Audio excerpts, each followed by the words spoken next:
Hey, all of you out there in Eorzea, welcome to She Heals, I Tank, your weekly Final Fantasy XIV podcast. Today is Friday, July 12th, and this is episode 178 of the Shit Podcast, Take 2.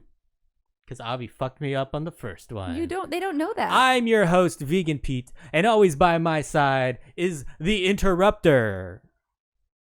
The lovely Interrupter. I always get lovely. Hi guys, Avi Ale here. I interrupted because I thought I was helping. I thought he Shows forgot to how do a much thing. she listens to what's going on. And thank you to all of you beautiful listeners out there. Whether you're listening via the podcast or joining us here live at twitch.tv/SheHealsITank, we really appreciate you spending some of your very valuable time with us. A giant thanks to all of you that subbed this week. We got Ravers Fantech, first time sub, Mocha Jones 10 for 4 months, Aurora 42 for 4 months, CG Lazarus for 8 months, Eskimo No Phono for 20 months, K Maverick for 5 months, Thomas 69, first time sub, Heavy Martillery 3 months, Raildex 2 months, Hyperpixie Gaming 9 months, Wando 25 for 22 months, almost hitting that 2-year mark, Nahaj, first time sub, and Nexus U82 for 4 months. How do you organize? This hurts my brain how you organize this, Pete. I feel like you need to go from like shortest time to most time. Like please. This hurts me. I do it from the day they sub. I don't care. You can rearrange that. There are numbers that you can literally organize in the correct order. But when I organize it from date that they subbed and I can look at the last week, I just go from that. If you want to do it, you can do it. If you pasted them in here like one at a time, I'll organize them. Because that was, I don't like that at all. And a new sub from the Real Hot Chili Pepper for 23 months. Thank you so much. Thank you, Chili. Almost there for 2 years. And we're going to do our best to bring you one more spoiler-free episode before we start going over the MSQ. That is, if Avi can contain herself. We got a good show for you tonight. We're going to be discussing some of the new and updated systems that were added with Shadowbrigners. Open phones after the Greenleaf Minute. After that, feel free to call in. All you need to do to call in is join our Discord and join the On Deck channel. Do you have a take on the new trust systems, having to rank up the fates, job quests being replaced by role quests? If you have an opinion on any of those things, be sure to call in and we'll get your opinions tonight. And like I said, this will be our last spoiler-free episode before we start talking about the MSQ. Wait, Pete, next week is Comic-Con. But we're planning on breaking up this spoilery part into at least 2 episodes, with the first one discussing the first half of the story and the next episode the second half of the story. And if Avi read the outline, she knew I was going to talk about that you don't just have 1 week to do it. You have 2 weeks to do it. Because to do what? To do the MSQ, okay. So you can discuss it with us, because we are going to be off next week. We don't have an episode next week because we are attending Comic-Con. And if Pete remembered, Avi's doing her capstone project with college right now and said she won't be able to do the podcast No one gives a shit about the last that. week of the month because she's got final stuff. People care about Comic-Con, but people don't care about whatever capstone is. What I'm trying to say is, Pete, I think it has something to do with gem crafting. I'm not 100% sure. What I'm trying to say is you're going to have a guest on that episode with you because I won't be here for the first MSQ episode. Are you trying to say I can't carry an episode on my own? You want to? We'll see. Thank you so much for that Twitch Prime sub, Errolyn. First time sub, I believe. Mm-hmm. Thank you so much. Okay, so yeah, we are going to be off next week for Comic-Con, but we're going to do our best to bring you some cool pictures from that. So be sure to follow us on Twitter and Discord. That's where we will be posting them, and probably Instagram too. Instagram's easier, yeah. This was a little up in the air, but Avi just confirmed we are planning on a little bonus stream tomorrow. Mm-hmm. Do you want to talk about that at all, Avi? What are we going to be streaming tomorrow? Well, I kind of wrote it up. I changed what we were writing up for it for you and then let into me. All right. Well, I think Avi has something to say then. Okay. Well, so yeah, no, you didn't read that at all like I wrote it. So we're planning a little bonus stream for tomorrow, potentially Saturday morning. Really sorry for the short notice. If you guys have been following us, you'll know that I have been needing to upgrade my PC for streaming. It just hasn't been able to keep up with it. I've had to lower the quality of pretty much every game I play in order to do a clean stream. You weren't just playing bad? That was bad quality? It was pretty horrific, crashing, bad stuff. So this means that I'm going to essentially be building a new PC. Any of you techie nerds out there, I did get the AMD 3900, even though I probably could have just got the 3700. I was just really excited, which also meant that I'm going from Intel to AMD, which means new motherboard, new RAM. I'm basically going to be building a whole new PC, which I haven't done for years since the last PC that we did that with. So Pete commented that it would be fun to live stream this so you guys can see the firsthand rage. See the frustration and the rage and the tears and that the tears follow. that are inevitable. But it's all going to be dependent upon how my operating system backups go tonight, which I'm actually running them right now as we do the stream to try to get it ready.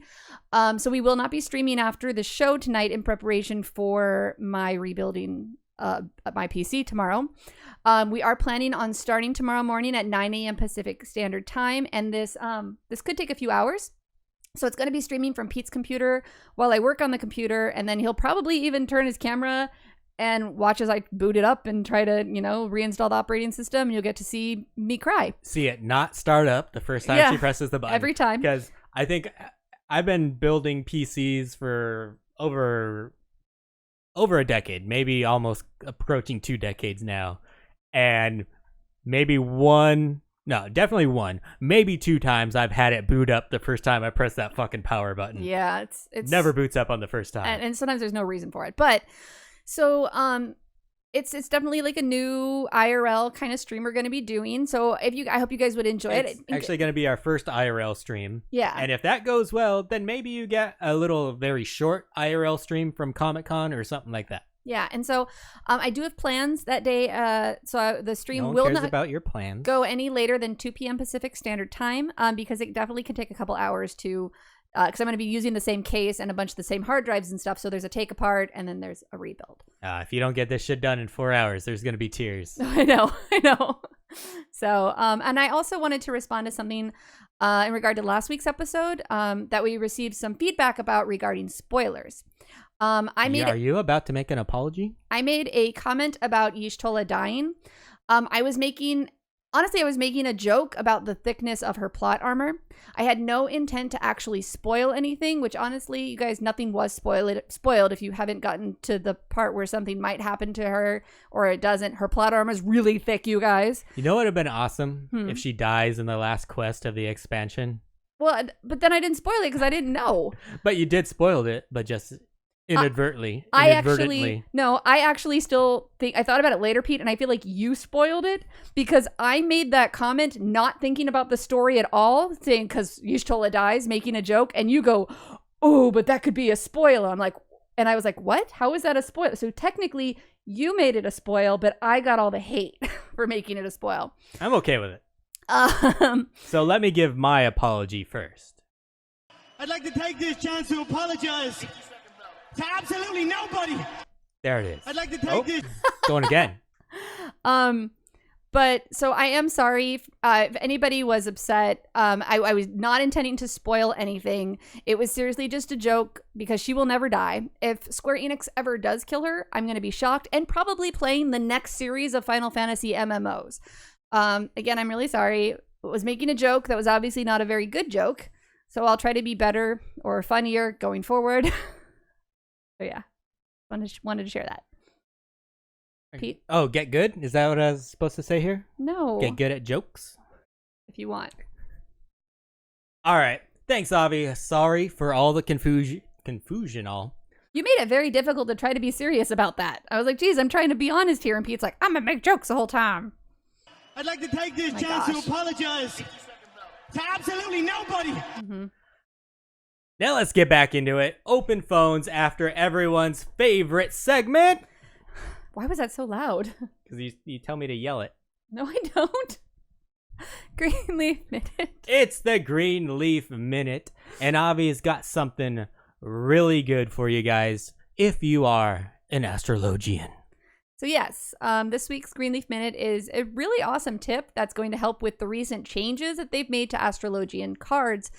This tip has been circulating around on Twitter and a bit on Discord, and it is for those who play with keyboard and mouse. So Keyboard and mouse.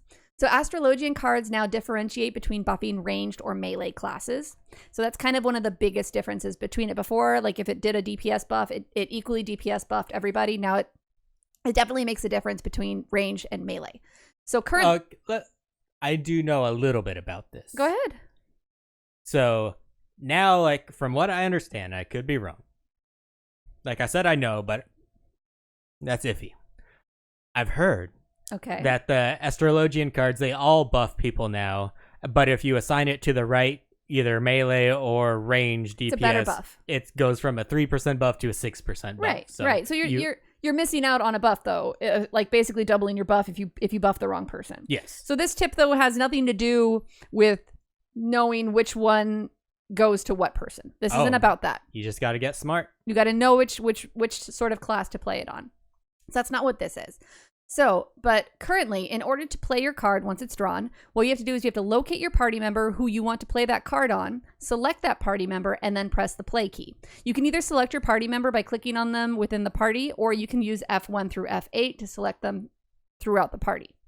So the suggestion that's been going around, which I think is actually really great, is that you create macros that automatically select a certain number, as in 1 through 8, sort of like that F1 through F8 does.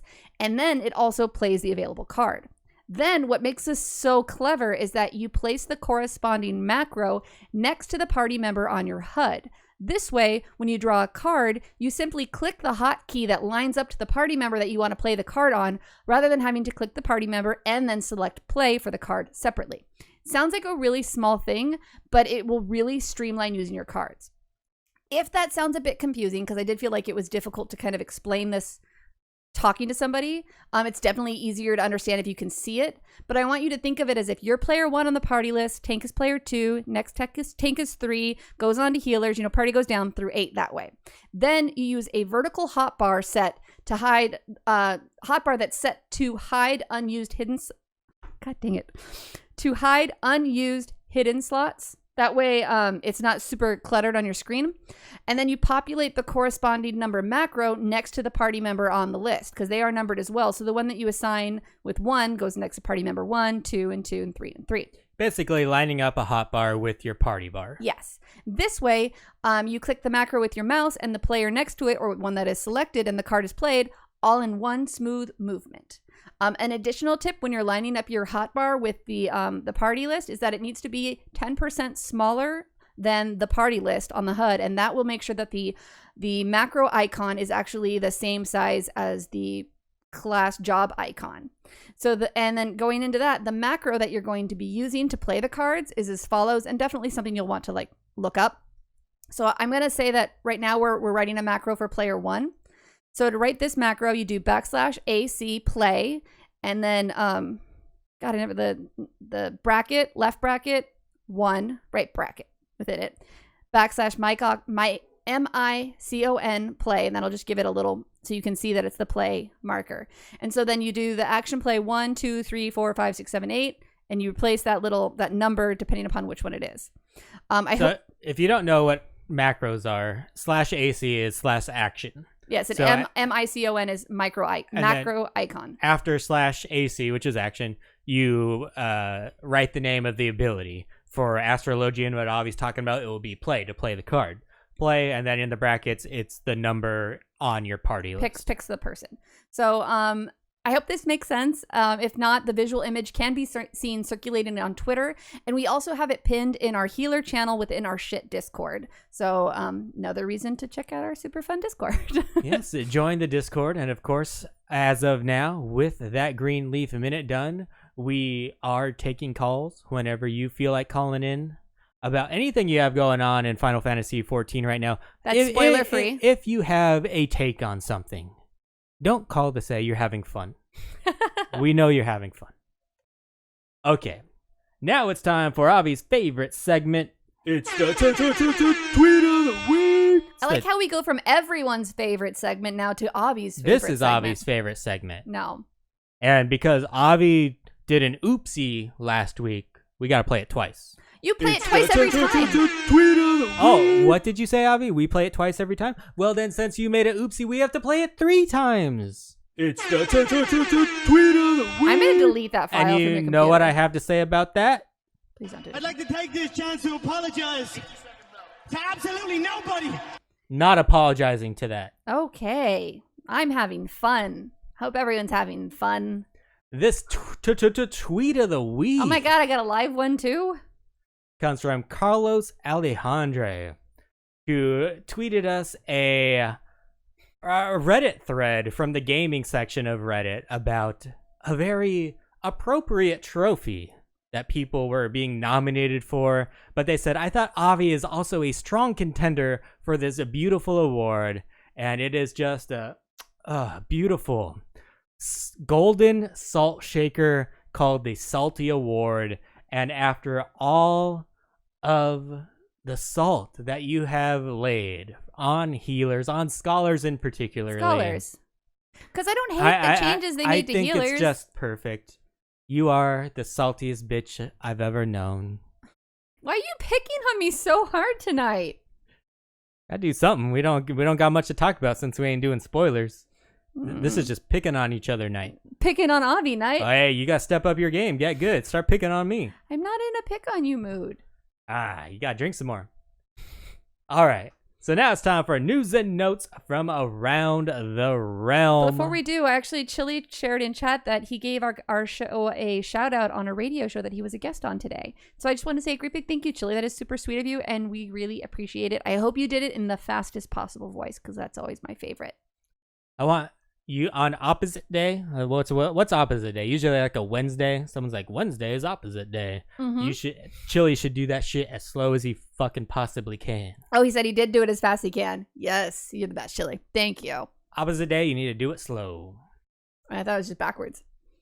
Avi, news and notes from around the realm. Do you want to All take right. this one? You want to take the next one? Patch 5.01. We're getting our first patch next week. Monday the 15th at 10 p.m. Pacific Standard Time. The servers will be going down for maintenance in preparation for this patch 5.01. The servers are estimated to be back up by 3 a.m. on Tuesday. So on Tuesday, July 16th, we will be getting patch 5.01, which will include the first 24-man raid of Shadowbrigners. We know that the raid series has been named Eden, but not much more than Eden's storyline will involve restoring elements to the first, which had been stripped by the overabundance of light. Based off of past raids, eye levels compared to Tombstone eye level gear, we're predicting that the minimum eye level for Eden raid will be about 425. Nothing has been confirmed, but that's our best guess so far, and that should be the very least what you try to get before Tuesday. It is going to be nice to get some new raid content. It's been quite a while since we've had some. Also, the Ether data center has been congested pretty much the whole time since the expansion. So if you're trying to get onto one of those servers, your best chance is probably do it right when those servers come back up. That's a nice little tip. Yeah, because they will fluctuate. Like some of them Was it 8-man raid? Did I say, was it 8-man and not 24-man? Did you say 24-man? Yeah. I thought you told me it was a 24-man. No, why would I say the 24-man? Because I thought that's what you said. 8-man. That's my bad, guys. He didn't write 24 in there. I said that. You son of a bitch trying to throw me under the bus? No, I thought you told me it was a 24-man because I don't care about the 8-mans as much. I don't talk to you. How would I have told you that? So that's a long silence. That was intentional.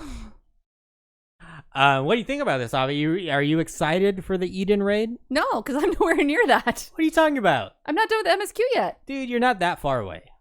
They told you when you were further than me that you still had 6 hours. Yeah, that's one weekend of playing. I don't have that kind of time right now. Yeah, you do. No, I don't. Who cares about school? I do. It's called capstone. That doesn't sound like anything real. It decides whether or not I graduate. It's real. I'm super excited for this. It's been a long time since we got any 8-man raid. I can't believe she said 24-man. I didn't even catch that. He doesn't listen to me. Get good, Peter. I know. I think I just probably was hoping it was a 24-man because I don't get excited for. I mean, the 8-mans are fun, but I really like the 24-mans. Those are what I have so we're fun. actually getting Eden, the first step in the real, what I'm going to call the real raid. Because the 8-man is the real raid. 24-man is 24-man raid. I already did that shit. Obviously trying to tell me to jump. In game, so we don't get kicked out. I was doing it silently so it wouldn't interrupt him talking on the podcast, but that's always fun. I even told the person in chat, good looking out. So I'm excited because we haven't got 8-man raid for what feels like a really long time now. You do the 8-man raids a lot more than I do. Because I go to Savage. You are too busy to do Savage this tier. You might be able to do Savage in tier 2 of this. Maybe. So that will be exciting if you're able to get back into Savage for this. Because despite what a lot of you probably think, Avi's actually pretty good at this game. Fucking hell. Like, I have to give credit where credit is due. She's decent. Did you guys hear? He actually gave me a compliment. She's decent. And that's the best compliment I can give. Is that I'm decent? I'm adequate? You're strong, smart, and a very adequate whore. Exactly. That's what I've been saying this whole time. She's pretty decent. And a pretty adequate whore. So there you go. That's what the sound effect said. I didn't say it. Pixie just says, everyone knows Avi only gets compliments at the beginning of the podcast. I look forward to them every week. It's my compliments for the week. All right, Pete. Consider yourself lucky. To get one a week? Yeah. Could be a lot worse. Okay. Could just be negs all the time. So 99.9% of the time isn't enough? No, like 99% of the time is like even keel. Could be negative. Is it though? So you're really excited for this raid is what you're trying to say. So excited. I don't have time for it. I won't be able to do it. I probably won't be able to do it for a few months, honestly. No, you'll do the regular raid because that's easy shit. I know. I'm really stressed out right now. And like I've just been leveling through the MSQ. I just got to the point in the MSQ where you have to complete your job role quests to get some armor for yourself. And that got me to eye level 420, baby. And I'm thinking we only have to get to 425. And that's without replacing a whole bunch of shit on my accessories. So I'm only going to have to get a few good shit. So it's not too bad. If you guys can finish the MSQ, you'll be ready to go. Yeah. So it's not going to be too hard. And if you've never done regular 8-man raid, you definitely need to start doing that. That shit's... I would not say that's any harder than dungeons. Yeah, they are. I'd say in the very beginning, it might be a little bit harder than dungeons. Starboard and larboard kicked people's butts for a while. Just if you can't... Okay. If you haven't passed kindergarten yet, that might be hard for you. If you don't know your left from your right, these raids might be a little bit tough for you. So Mothman commented, Pete's beer must be good tonight. He did comment that they're 11%. I was actually just realizing, I'm like, why is he acting like this? And I was like, oh, those beers are ridiculously strong. I even tweeted out earlier a picture of the can saying tonight's podcast might get a little bit sloppy. Oops, Pete is rough. And too bad I don't have the fucking sloppy sound effect right now. We definitely should. All right, Pete, you want to move on to the next? There's a new contest going on right now, Avi. This is right up your alley. It is. Just started this morning. It's the Become the Darkness screenshot sweepstakes. I want to Yes, I am. Look at my sword. I want to send a screenshot that's just pitch black. Does that count? You will be disqualified. Why? Because you need 2 screenshots, bitch. One pitch black? Why don't you let me read this and then you can then you'll know why you're so wrong. Okay. So one screen's pitch white? Basically, this is a contest. You want to take 2 screenshots. Okay. Depicting your character shifting from light to darkness. I will take one white screenshot and one black screenshot. I don't think you're going to win. Oh, man. You mean I'm not going to get the Scarf of Wondrous Wit? So basically, this is going to be pre-Shadowbringers and a post-Shadowbringers screenshot. To win one of the standard prizes, like you said, Scarf of Wondrous Wit, Mandragora, Choker, Gala Cap, whatever the other fucking 3 are that we always talk about. Yeah. And I refuse to talk about them again because they don't change them. You'll need to follow their official Twitter account at FF_XIV_EN. So Final Fantasy XIV _English. That's what EN stands for. Did you know that, Avi? Yes, I did. I don't think you did. Okay. Then you need to tweet out those 2 picks, mention that at FF_XIV_EN, and use the hashtags #FFXIV, WOD Sweepstakes, so Warrior of Darkness Sweepstakes, and have your full in-game name and the world in that tweet, and there will be 100 winners. Runs until July 26th. Chili really wants that Gala cap, apparently. Chili, I think you have a chance at winning this one, hon. You should really try. Like, there's 100 winners. A lot of people have already won these things. Like, may as well try. I feel like Chili has enough connections. He can just ask for that hat. Whatever. See, someone will give you their code. He wants to win it legitimately. You should do it. Try, I can man. respect that. There have been more ratings that have come in for Shadowbringers. These are their scores on Metacritic. For PS4, the critic score is 92. User score is 8.2. PC, is it 9.2 for critic score or 90? These are weird. That one's out of 100 and one's out of 10. I wrote it correctly. Okay, this is very strange. So critics get it out of 100. Users get it out of 10. So PS4 critics 92, users 8.2. PC critic 91, user 9.2.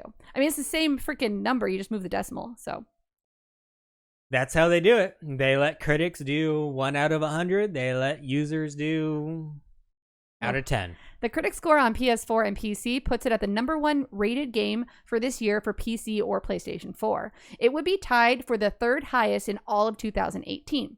Of the negatives we've seen, the most common ones seem to be from new people who are trying to get to that new content. So that's always the difficult part. What do you think about that, Avi? That's the biggest complaint. I understand that complaint because like someone like Hyperpixie, who I've been playing 14 with, she doesn't necessarily have the time to commit to going through all that content in 14, but she wants to do content with us. And she did buy a story skip. I told her not to buy a level jump, but she did skip the Realm Reborn, which so many people hate on, because I get that Final Fantasy 14 is all about the story. But honestly, I feel like it's equal. What makes this game great is the story and playing with your friends. And if you can't play with your friends and you're stuck by yourself, you're going to quit, because you're not going to necessarily, you're missing out on half of the fun. This doesn't happen often, Avi, but I 100% agree with you. It must be the beer. It must be the beer. I'm fucking loco tonight.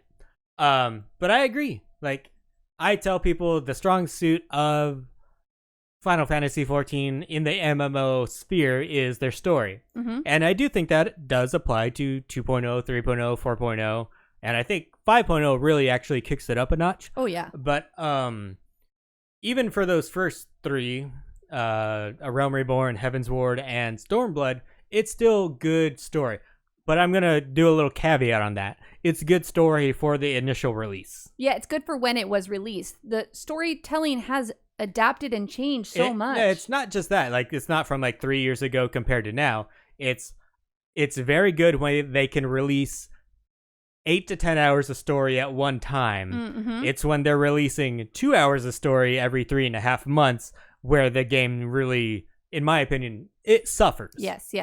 I did, when she talked about the story skip, I told her not to skip more than A Realm Reborn, because she did do a good bit of it. And then I said, again, it's all those little additions that starts to get really drag on you. And she really loves dragons. So I said, hey, you know what? If it's going to make you enjoy the game, then you get to those dragons and you have fun with that. And I think that's okay. And I don't think anyone should give someone hate for doing that in the game, because they, you don't pay their sub, I guess, and I did say, why don't you go back and watch some YouTube videos that'll give you some catch up on all the story, and watch those cutscenes so you can at least get an idea of the basis of where everything came from, because I do think you should know that story. And people have done videos that are like 1.5 hours, 2 hours long on just the A Realm Reborn story, so you can really get a good grasp of it all. And ultimately, what I've come down to is play the game normal. Don't do any sort of level or job skip. You level so fast. You don't need to. Yeah, you level really fast. So do that until you get to a point where you're not having any fun. Yeah. If you get to a point where you're not having any fun, you feel stuck or then trapped, you can buy the story skip. Because A Realm Reborn after 2.0, once you get into 2.1, 2.2, and beyond, it fucking slogs. Yeah. It's bad. It's hard. You're running fetch quests for Yep. Titan, and it's bullshit, and it's fucking boring. Like, it is. Like I love this game. I've said this from the very beginning of the podcast. As soon as I don't like this game, podcast done. Like, Okay. I've said that from the very beginning of this podcast. Mm-hmm. But I still love this game, so that's why the podcast still happens. Okay. Pete, how about you hand me that other beer so you can't drink it? No. Oh, God. Okay. So that's what I would say. Play it. If you're enjoying the story, if you're enjoying the quests, then keep on going that way. As soon as you hit a point where you don't enjoy it anymore, feel free to skip it. And then you can, and you don't even have to buy a job skip if you want. Just fucking skip cutscenes, because honestly, some of those cutscenes can drag on, and you can just skip the cutscenes and then not have to pay whatever, what is it, $20 for the job skip. I would never do the job skip. I just said story skip. Or story skip. Mm-hmm. Yeah, someone in chat's even saying that my friend really struggled with the end of A Realm Reborn, found it really hard to work, and has taken a break because of it. It does. It causes people to stop playing. So, I mean, even if you can for your friend, when they get to the point when they're not having fun anymore, get them the story skip. Skip that 2.0 to, you know, like on, and then they can start with Heaven's Ward. So they did get the bulk of the story, and then let them have fun with the game before again. they introduced the story skip, they had talked about maybe streamlining the beginning of A Realm Reborn. And now they won't because they want the money. Yeah, exactly. 100%. If they've already got people buying it, that's what they're going to continue with. And unfortunately, I think a better option would be to get people to like the game and keep on playing, keep on subscribing, than to risk them willing to shell out a whole bunch of money to skip that. Because I think if you make it more accessible, make it to your good shit, the shit that people are going to subscribe for, that's where you're better off. Traylon actually just said there are about 100 main scenario quests between A Realm Reborn and Heaven's Ward. That's a lot.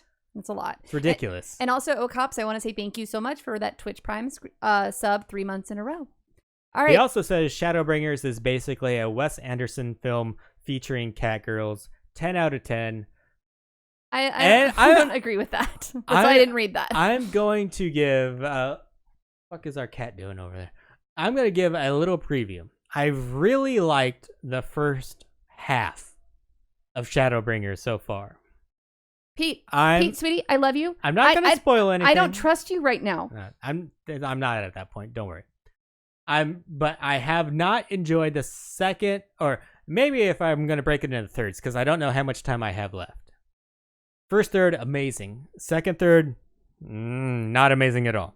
Last third, I don't know yet. But if they don't pay off some shit that they introduced in that second third in the last third, I'm going to be pissed. Okay.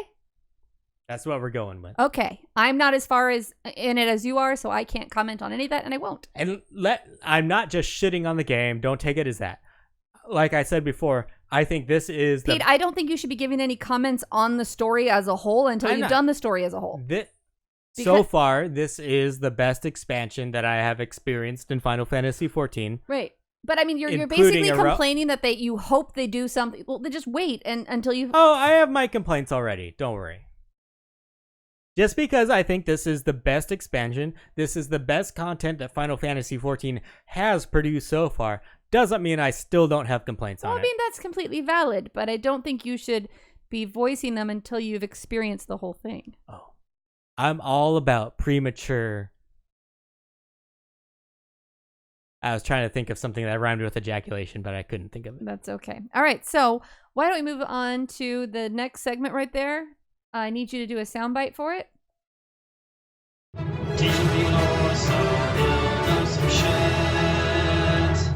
Guys, this is the episode where it's seriously like herding cats. This is the herding cats Pete show. I got to keep him on schedule. Isn't it weird how I have so much better posture when I'm drunk? Sure. All right. So this question is actually from Rathok, who gave us last week's question as well. And now I have no more lore questions. And you guys, I have no time to write lore questions. So I would love some more lore questions. So please, please, please send me some more. I love you. You're amazing. So the question is, it's the 7th Umbral era.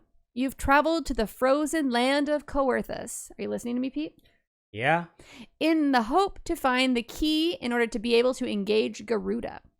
While you're there, you become involved in a conspiracy and have to prove the innocence of which house leader? A. Lord Horschiffant Greystone. B. Lord Francel del Halionarte. C.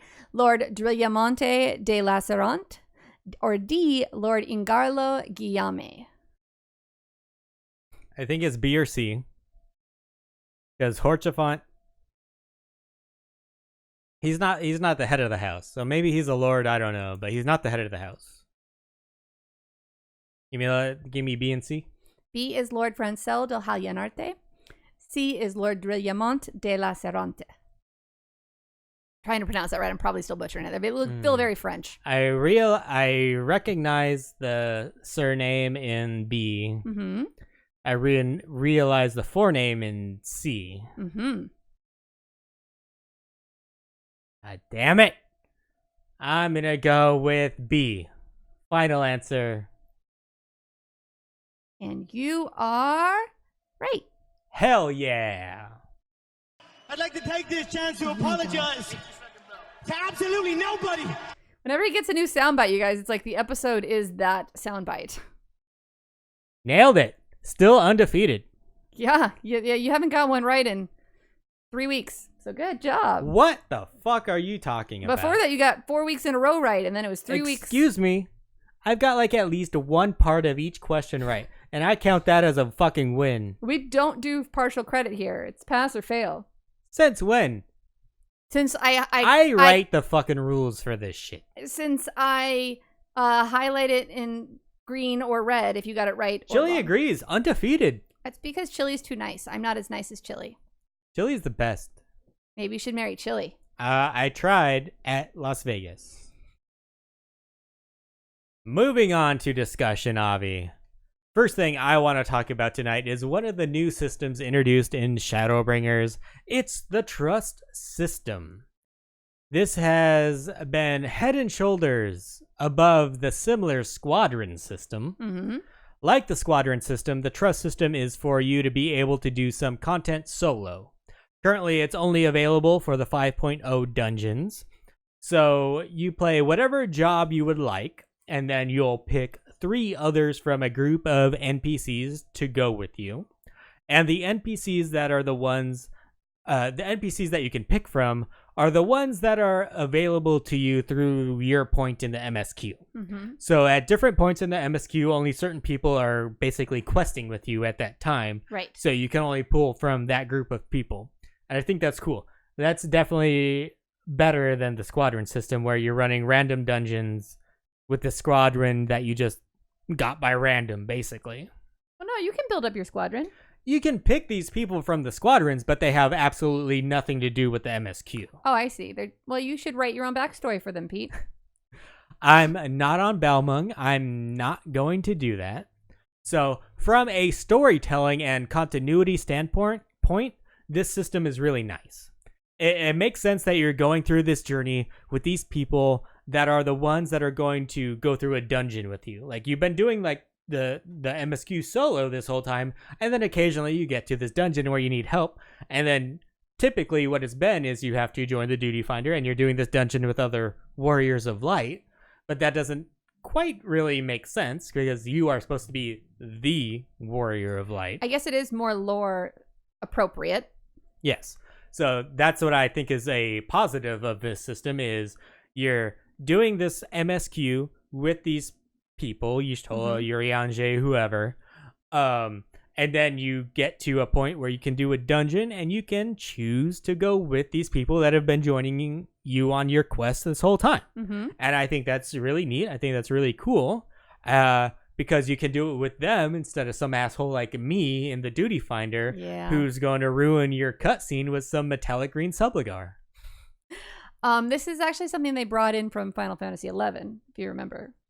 No, I don't. I never played it. No. Why would I remember that? Remember us talking about it. Oh, as soon as we do a podcast, I don't remember shit. Okay. So, but I felt like more so in 11, it was when, like there weren't as many people playing. And so it made it so people could have the queues speed up, essentially is why they did it. It does feel more lore appropriate with the way it's done now. I'm curious, Pete, how many dungeons have you run with the trust system? Just 2. I've done it once.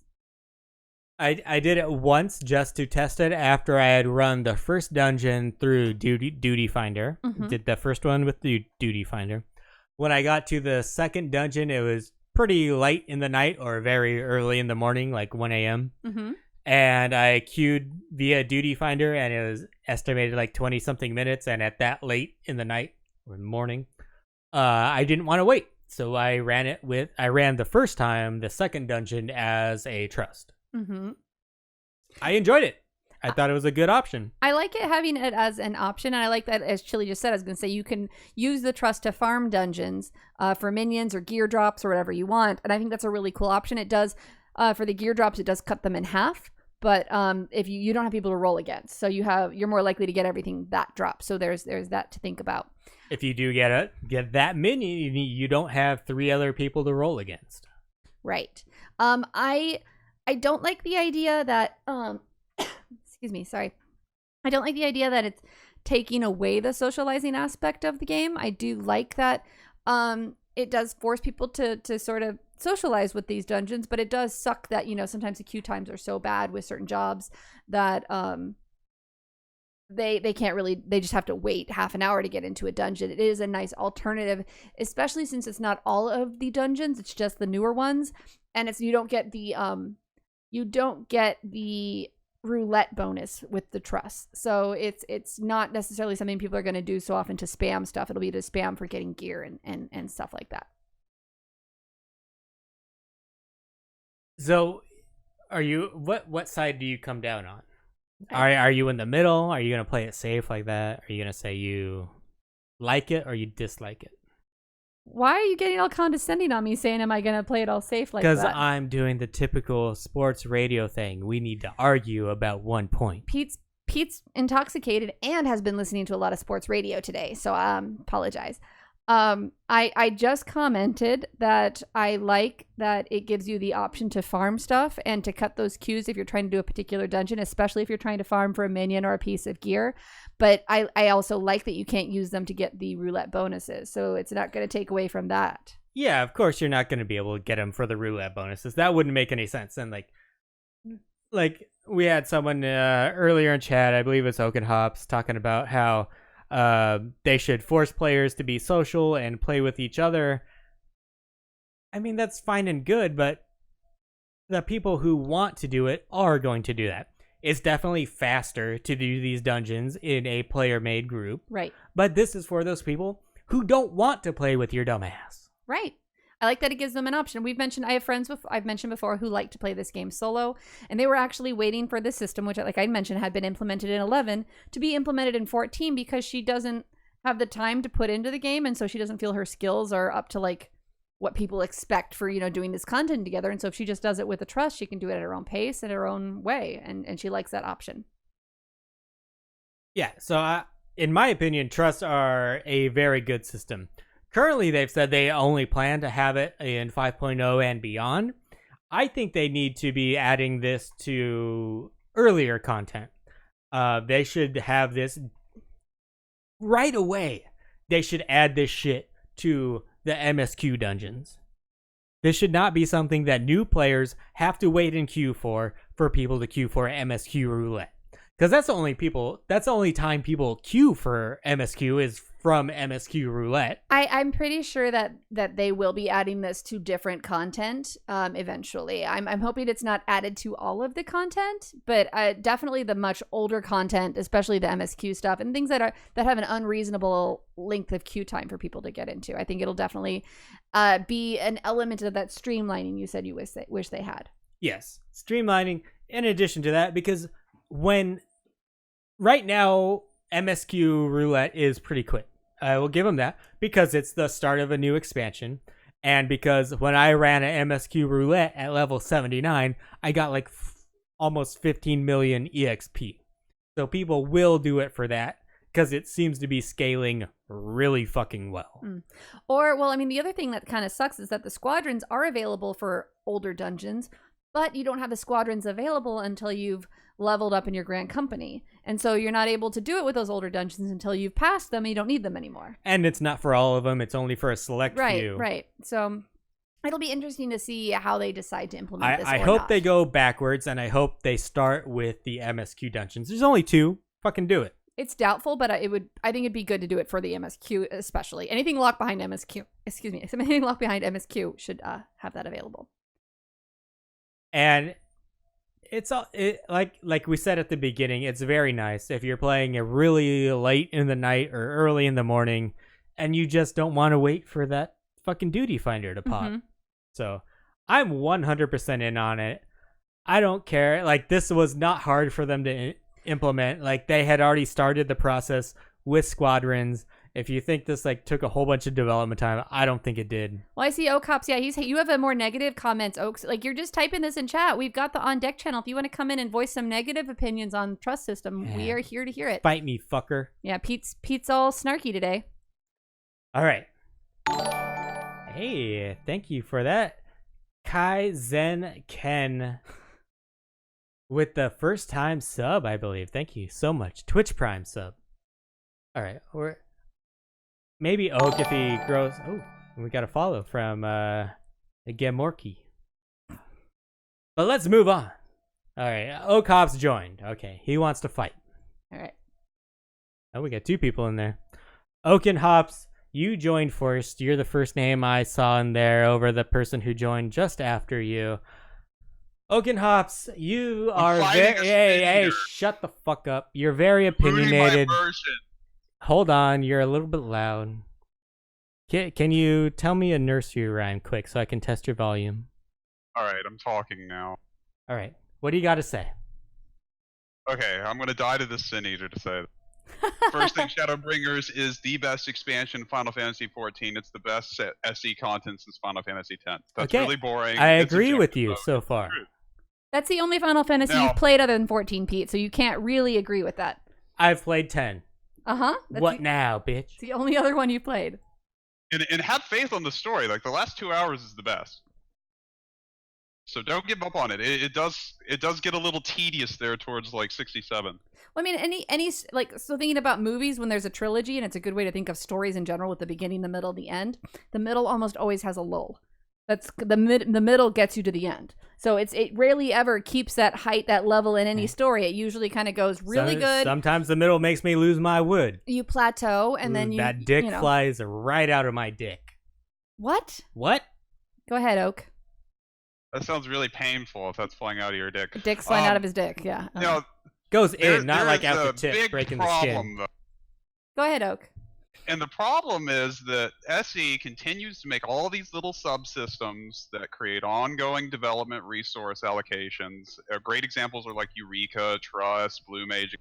They aren't integrated into the core battle system. They're just essentially a little distraction for you. Mm-hmm. And in doing that, they don't create as much good content, the type of content that people love, like MSQ, stories, raids, etc. Instead, they pump out that type of really compartmentalized content. Trust is a really good example of that. But they've already written as much MSQ as they're fucking capable of. Okay? Well, they're not going to be doing any extra of that. Fire the Trust people, hire more MSQ. Well, what if the Trust people are the same people who worked on Eureka and the Blue Mage? Like, that's like that department's specialty. Fire. Now you're talking out your ass. They don't have those people to write better systems. Okay, they're reusing fucking Eureka for 5.1 for their restoration of Ishgard. Okay, Wait, they're going to reuse right? shit. They're not going to write. They're not going to rewrite shit. But that's really like the only central complaint I can see about Shadowbringers. It's a spectacular expansion. I just hope they really add a little diversity to dungeons and raids, though, because running down hallways and circular boss fights are getting a little stale. All right, you came on saying it's 100 out of 100, and now you're talking about negatives. No, he was all negative. Yeah, definitely. He was all negative on the Trust system, Pete. Okay, but he was all 100. Okay, so you're 100% on the story. You're So what would you give this expansion? Considering all your positives, all your negatives, what do you give this expansion? It gets a 9. I mean, on a combat-wise, it's playing beautiful. Mm-hmm. Jobs are flowing well. Samurai and Warrior in particular are playing beautifully. I'm still killing the Sin Eater. I'm doing terrible DPS. It's embarrassing. Okay, so let me ask you this. Do you think the trust system is negatively affecting anything? Do you think any queues are slower No, that's not what because his of comment, that? Pete, was. His comment was that the development time should have been spent elsewhere. That's his comment. Should it have Enough been? talk for you, Oak, I Because I'm apologize. sure there's plenty He's of not listening. There's plenty of people who would, you have a friend who plays this way. There's plenty of people who would love to play this game where they didn't have to group with any of our dumbasses. Mm-hmm. MMORPG. Doesn't I don't matter. give a shit. This is one of like a friend who plays every Final We Fantasy are game. talking about Square Enix wanting to make money. And if they can make money by spending a little bit of time to make one system where you can play the whole game solo, they will do it. And it doesn't affect you because those people don't want to play with you, Oak. What were you saying, Oak? We don't know how they allocate resources, so it's very speculative. Yes. But if they could, for instance, create with the amount of resources they devote into shit like Eureka, Blue Mage, Trust System, if they could create like another raid tier, or let's say like another 24-man dungeon arc, we don't know how much they could do with that. Right. And they could do a lot of really good stuff with it. Or they could actually make dungeons something else than hallways and boss fights something more than circular arenas. That'd be awesome. I don't feel like the trust system took as much dev time as it seems, considering I feel like they did a test trust system with the squadron, were able to build off of that previous work. So I don't, and especially never know. I don't feel like it's not something they're kind of smart about this other side content in a way where they release it in a way where it's, instead of having a test server, they release it as a test thing where it's only certain dungeons you can do and stuff like that. And then I think the ultimate goal of the squadrons was the trust system. I honestly think that was a fully developed idea. Was we're going to do this little bit, make sure it works here, work out any bugs, and then we'll release it this way for everybody else going forward. Just my opinion. Yeah, let's just hope it's not too costly. I mean, it is nice, though. The one redeeming part of it and why it's not a complete dumpster fire is it does help busy people with queues, especially in a couple months. Yeah. I like it because I think it's the second dungeon I really like the gear in. And I know I'm going to want to go back and farm it for gear, and I like the idea that I can do that by myself. I don't have to fight somebody else, and I want the black mage piece, and I'm playing as my dancer, and then a black mage gets in there, and I'm like, you bitch, so I know that I'll get it regardless, of what class I'm playing. So I think it's a cool option. The glam benefit. So basically what we're saying, Oak, is you're wrong. We're going to have to let you go, and we're going to have to bring in another caller. Bye. Bring in Sharketh. That's the person I saw. Shark Teeth is the next person we're bringing in. Hey, Shark, can you talk so we can adjust your volume? Like 4 minutes behind this. I'm still listening to the last person talking. But, All right, well, turn that off. You're talking to us so now. yeah, now mute the Twitch and listen to us in Discord. you are muted. All right. What do you got to add?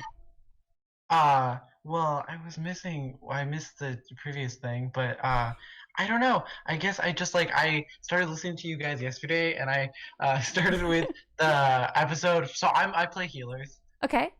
And I started yesterday with the episode about the first day of Shadowbrigners, and it was just like there was a solid 20 minutes of just you screaming at the end, and it was understandable.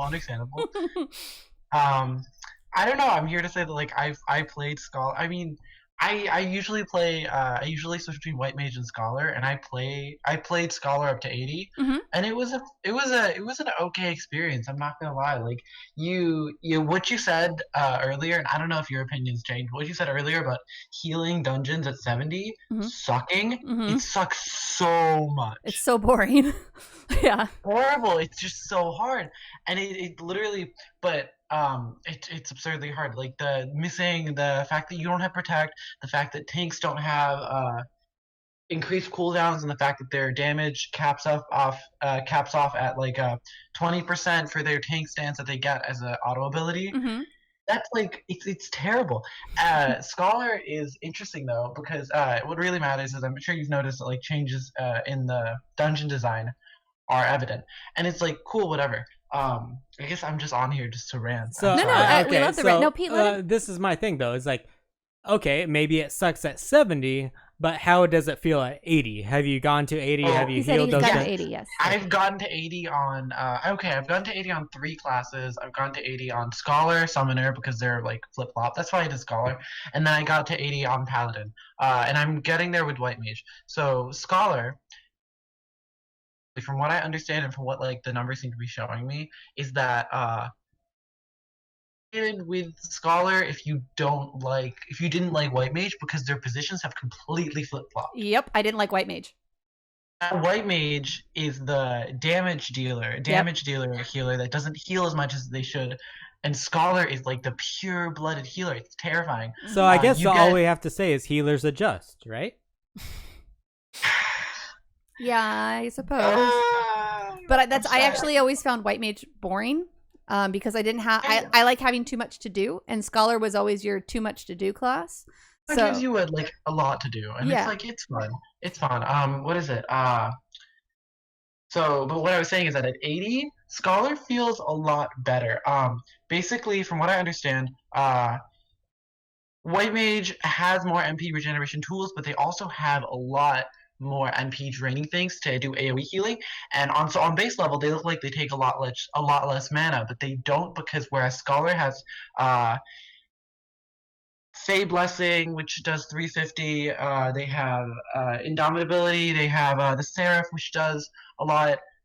They just have a bunch of these like AoE things, whereas White Mage has to do Medica 2, Cure 3, and those eat up your mana like nothing Well, that's else. because of you're using your Aether stacks, which don't cost you any mana, and now with Scholar, Totally. you have no use for that except for using them on heals. Yeah, totally. I'm not super upset about the loss of energy gain. I'm like irritated because I'm not like, if you switch your playstyle, which I guess is like a lot to do, what really happens is that you end up wasting because I'm sure you've noticed. Have you been healing through the dungeons, or did you switch completely? I've switched completely. I also haven't had a lot of time to play. I got to play like the first week because basically the week of release I had off from school, and then now I'm back in school and I haven't had a whole lot of time to play. I think I haven't played since last weekend. I'm not to go into my personal life, but I'm doing something which means that for college, I'm doing something which means that I can't take summer classes because they don't allow me to. So I'm just stuck playing video games. Oh, poor It's you. Yes, I know. So, I leveled. Wait. So what class you what's your playing at main? 80? What's your main? I don't think I caught that. I main Scholar right now. I want to main White Mage. What did you main pre Shadowbringers? I flopped between the healers. I did White Mage best, I did Scholar second best, and I did Ast when I had to. Okay, so you're White Mage main mostly before Shadowbringers, and what are you leaning towards now? White Mage. In Shadowbringers. I haven't brought White Mage up to 80, but I might go towards White Mage just because Scholar has too much to do in Trials, and it's not overwhelming, but I want to try White Mage as a breath of air. See, I think Scholar would be a lot of fun in Trials. Actually, I feel like that's where Scholar will basically shine. Because from what I've seen, people, it's pretty funny because before anything got released, just from the patch notes that we had, everyone was actually fairly happy with Astrologian changes. And then after everything hit, people are not that happy with Astrologian changes. People were pissed. They're not happy with the Astrologian changes predominantly in dungeons. People were pissed at Scholar changes pre, and now it's like, well, Scholar, even though we can't DPS like we used to, they're one of the most powerful healers available, so they're fucking awesome for these trials that we have right now. I feel like what's happening a lot of time with Scholar like this now is kind of what you mentioned. I feel like people who used to main White Mage because they liked the pure healing aspect are now becoming Scholars, and the Scholars who liked having all that stuff to kind of balance and DPS at the same time are becoming White Mages. And so it's going to take a while for that to kind of really visualize and be seen because people have to actually level the classes to 80. What do you think on that, Shark? It's okay. So first, to be nerdy a little bit, I love crunching the numbers on all the classes. The reason that White Mage deals more damage than Scholar is because it's all depending on like how good you are at being able to like stutter step when you cast.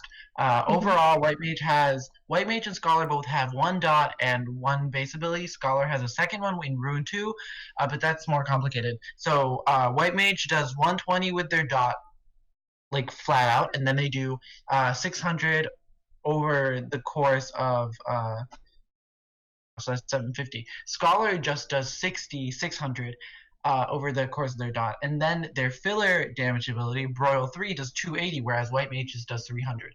So it's just like a bit more damage. But Scholar has a moving filler ability in Rune 2, so they can get some more damage up if they if they're doing mechanics. But they have to be more very mindful of their mana as well, because they don't have a lot of abilities to regen.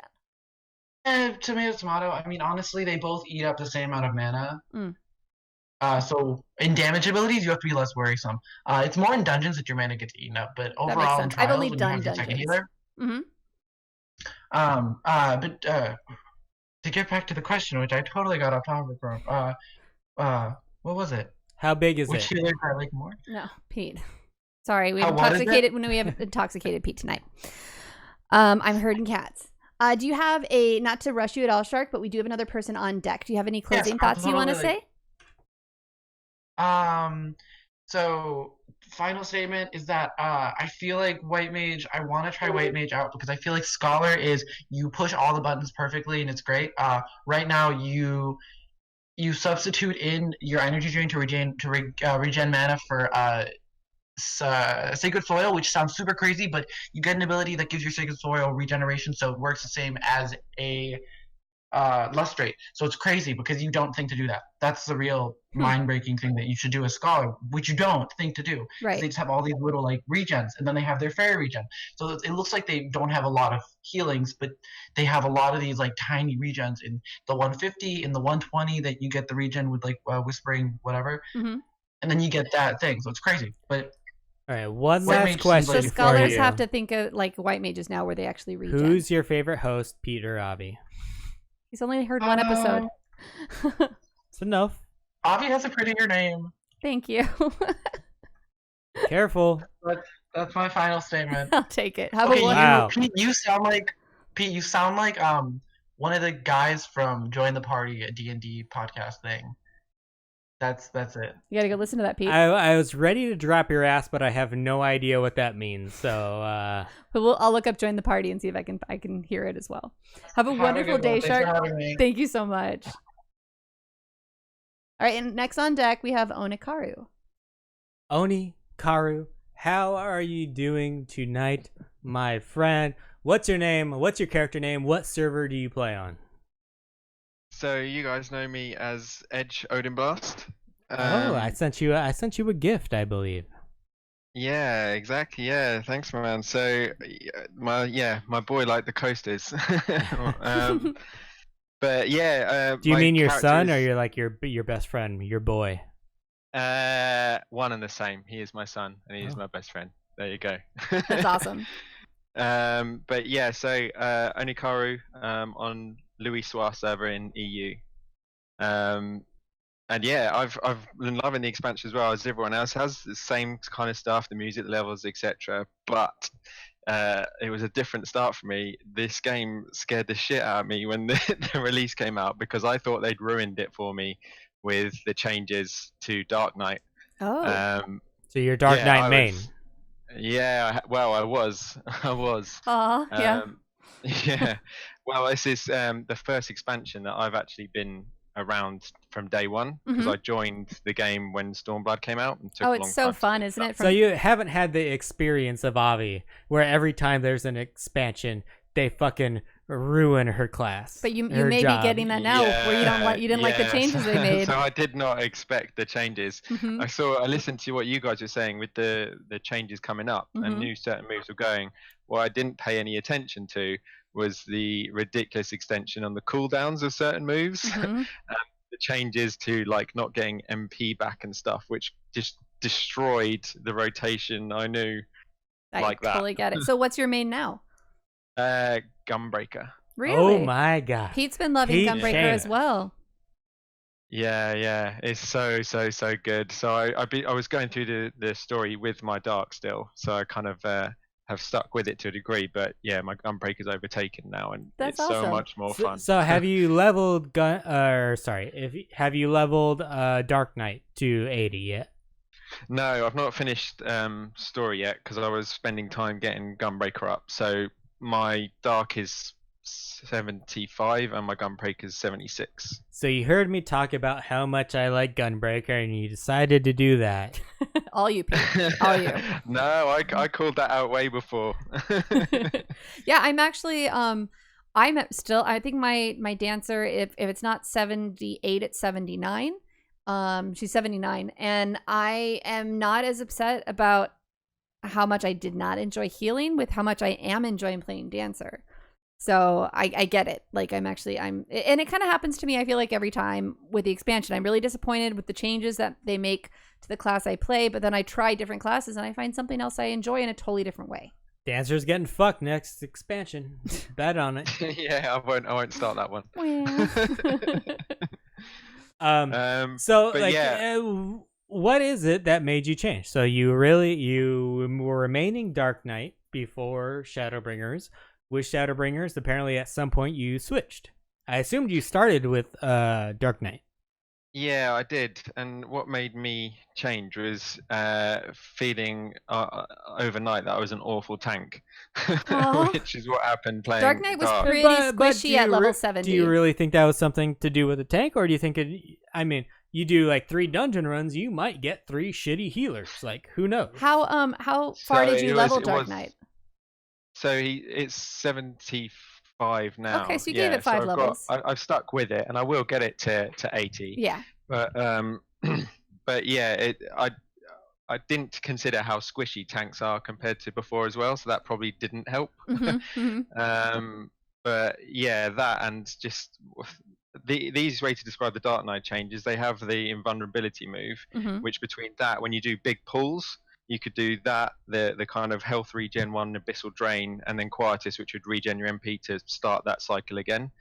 They got rid of the MP regen. And they did that with healers too. There's a lot less MP regen. Yeah, so immediately that was gone, and Quietus was on a much longer cooldown, like over a minute now, instead of being able to constantly use. And I've also healed a few of the lower level dungeons, and I just had to say that I noticed as a whole on the lower levels, Dark Knight seems squishier than the other tanks, but people have definitely been saying that at the higher levels, Dark Knight really shines. So maybe you'll love it later on, but at the lower levels, it's just kind of rough.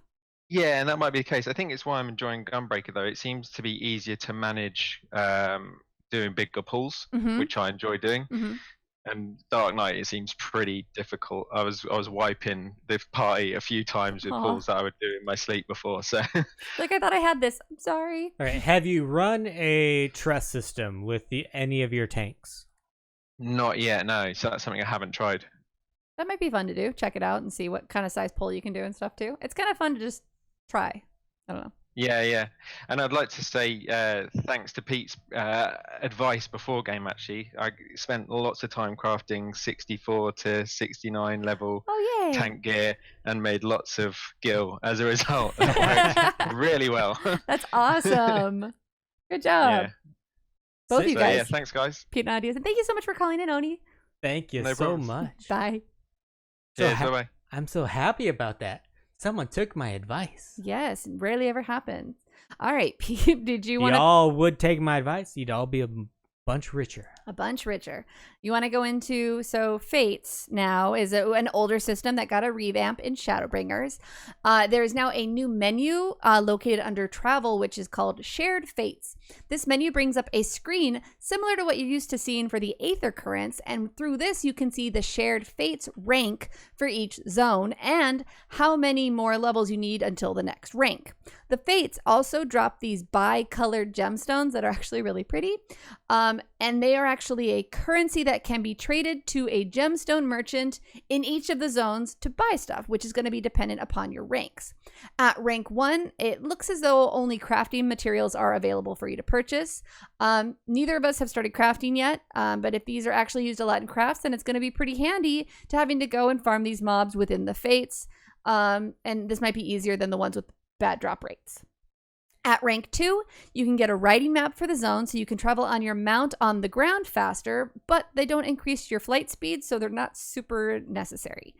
At rank 3... It's nice when you're going through the zone, though. Yes. At rank 3, you get some of the cooler items. We've seen minions, orchestrion rolls, and bardines. There's an image going around of all of the rewards, and we can link that in the show notes. So there's definitely more of an incentive for you to do your fates.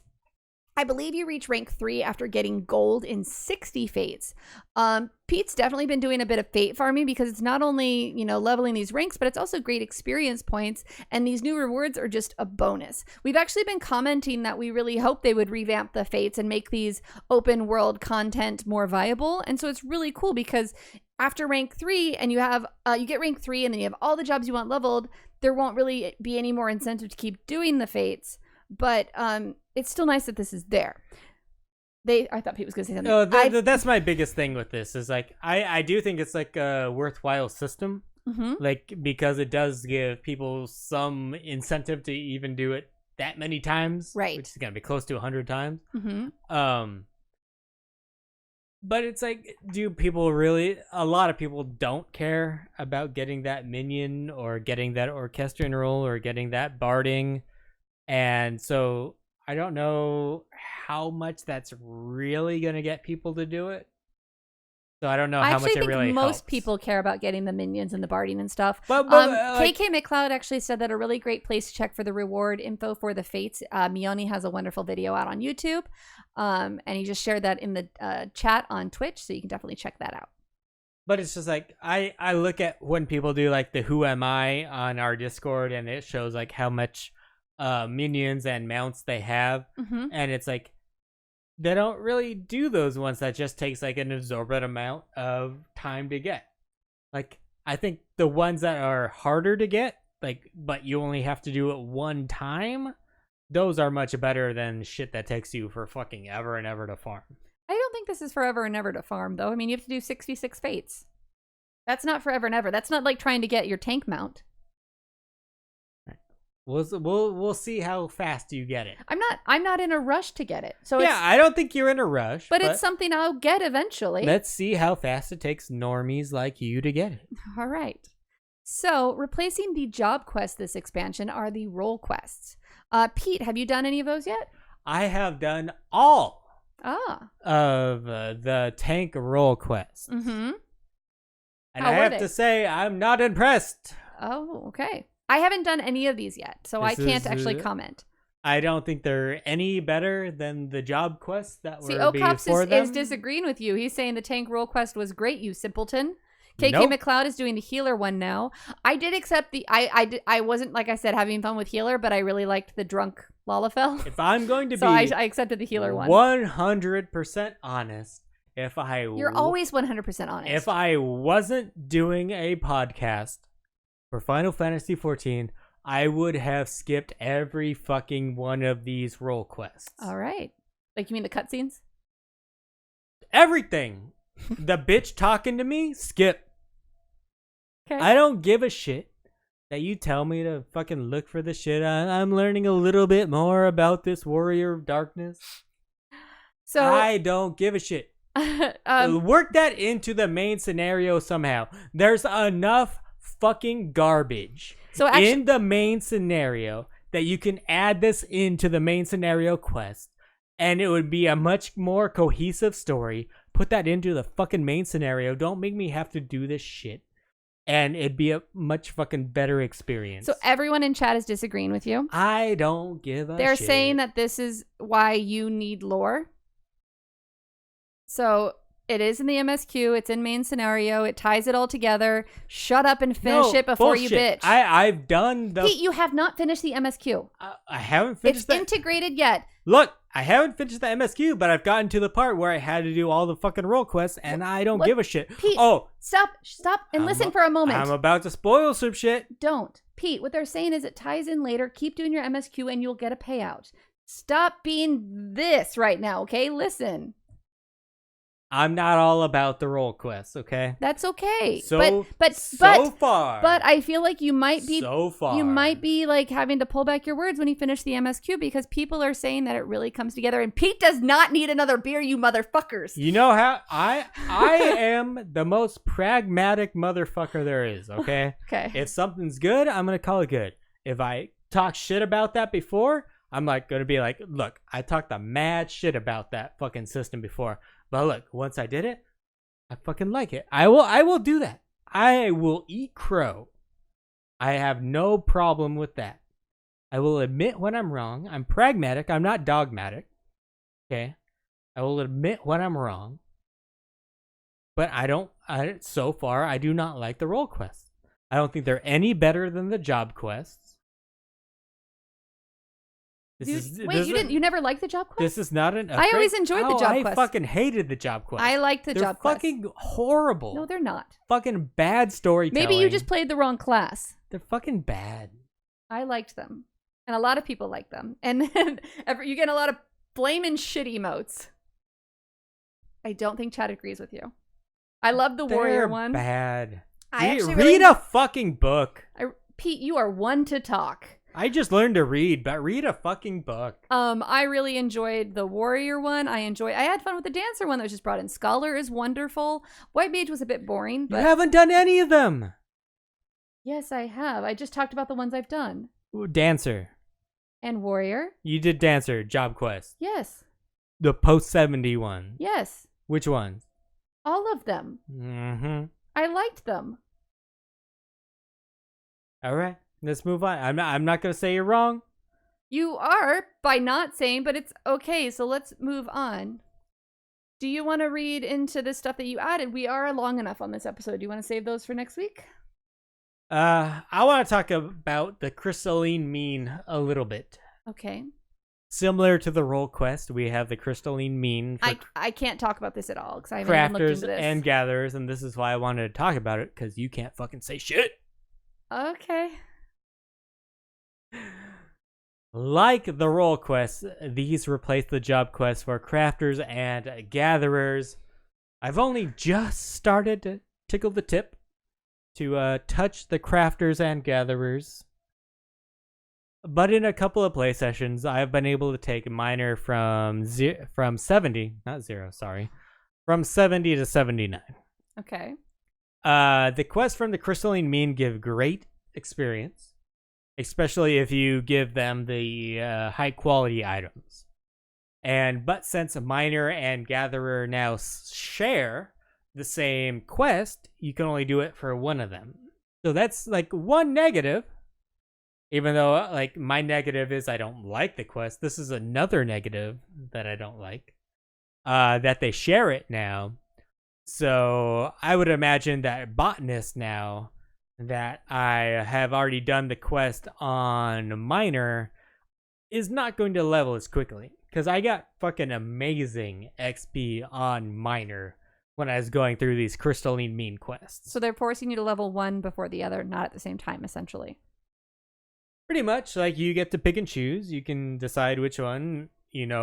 Botanist and miner are going to share the same quest, just like all the tanks are going to share the same tank role quests. Mm-hmm. You have to pick and choose which one you want to get that XP from it. I noticed it a lot more for the gatherer between miner and botanist. Mm-hmm. So whichever one you want to be leveled first, definitely do those role quests on whichever job you want to 80 first. Okay, makes sense.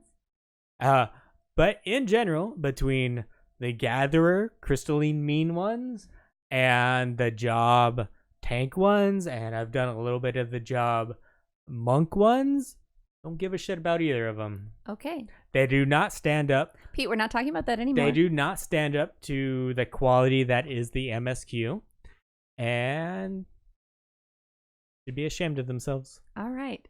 Do you have anything to the community roundup now? I do. The community roundup, Avi. Do you have anything to add? Have you countered anything? No, this was your segment. Okay, I just wanted to make sure you didn't have anything at the last minute. Nope. For my people, the crafters and gatherers, okay, that have been asking, what should I meld? What should I not meld? Why are you laughing? Chad.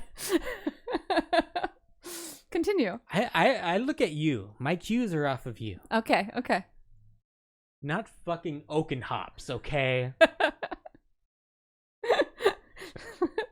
They're basically they're translating my facial expressions, and that's why I'm laughing. So I'm sorry. She wants to suck it. Mm.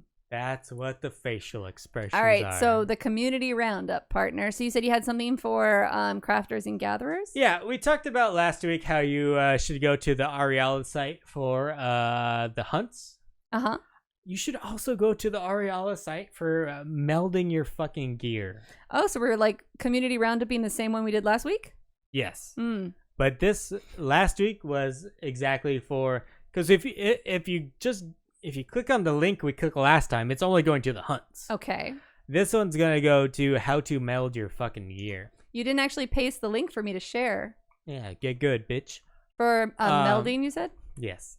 This is for melding your gear. Okay. And because I saw like a disturbing amount of people asking how to meld their gear for like where they are in the main scenario. And it's like, I guess you just bought your gear off the market board, or else you should know this shit by now. But you can go to Ariala, and you can click on Disciples of Hand and Land, and you can click on whatever job you want. And then you can see what the different gear is and what the caps are on it. Right. And the caps are the most important part. Generally, you want to do max CP for your crafters and max GP for your gatherers. Okay. Because people are asking right now, what should they meld to it? Mm. And to be honest, we don't fucking know yet. We won't fucking know until they release the next set of gear, where we know what the minimum craftsmanship level is. Mm. Because then you meld until you get to that minimum craftsman level, and then you do control and max CP. Okay. Because you just need to get to the minimum level to make it, and then you want to be able to raise the quality of it and raise your CP so you have enough CP to be able to fucking make it. Okay. I know you don't give a shit. I don't. I love you, but I don't do chat. Actually, and that's though, why you're a fucking poor. There's I'm not poor. There was actually an additional community roundup from the Real Hot Chili Pepper. He says that if Moogle Go Round gets 150 followers on Twitch, then they will be giving away a Namazu plushie because he's a whore. And look at that. So that. that's Moogle Go Round. So it's twitch.tv/Moogle Go Round. And we have 1.5 million people watching us right now. So if just 1% of you go and follow them. All right. So on that point, it's time for some listener reaction. You didn't know that? That was a joke. At Hyperpixie Games tweeted out, my first 24-man raid was so much fun, so we ran 2 more. Thanks so much at Avi Ale and at She Heals I Tank for coaching me through and explaining the importance of using rescue on Pete's monk mid-rotation. I can tell by the cursing that he loved that. The fucking amazing experience. It was. I told her that as we were running that to remember, she's playing White Mage, that the most important thing whenever rescue was available to make sure, especially once Pete was like good into the fight, to rescue him. I can't wait for me to level a healer to be able to use rescue. Yep. I'm pretty sure I already had one available to use rescue, but I never fucking do it. I'm glad you had a blast, Pixie. We did too. It was really so fun for you to get to finally experience those 24-man raids. The Nova concept says, was running circus once with the GF. Oh, this motherfucker has a girlfriend. And we were both heals. We had that one DPS that just wanted to stand in everything. When so Amon came up, we played with him. Everyone hid behind ice except me. Then at the last second, I rescued him out while she rescued me to ice. That's amazing. So that basically they killed him. is fucking diabolical, and I fucking love it. And actually, Chet did comment, Pete, by the way, that the fucks in this episode has increased by about 500%. Fucks with what? Yes. At to learn You fucks with 597. us? No, the times you're saying fuck. Oh. At Y'all to- fucks with us. To learn too, though, 597 said, so excited at She Heals I Tank. Did Pete see this since he recently beat Final Fantasy X on stream? That Dissidia Final Fantasy is having an Opera Omnia, which is a pretty darn cool thing. I'm not sure if Pete's going to be checking that out. Yeah, eventually I will check out Dissidia. So thank you for tuning me on to that, T-Learn. And Josh Will 0315 says, at She Heals I Tank, chatted with a weird person the other day, and that weird person was my metallic green ass. Yeah, he did a screenshot of Vegan Pete. And then finally, at Edge Odin Blast says, for the first time in ages, I have a Saturday free. I plan to play #FFXIV, #Shadowbringers for most of it, and will endeavor to stay up tonight to catch the best FFXIV podcast out there. The brilliantly and sometimes drunk, I added that part, entertaining at She Heals I Tank, #live listening. Best part of that is the best Final Fantasy 14 podcast out there. Yep. All right, Pete, is there Fight me, fuckers. anything else you want to add to this podcast?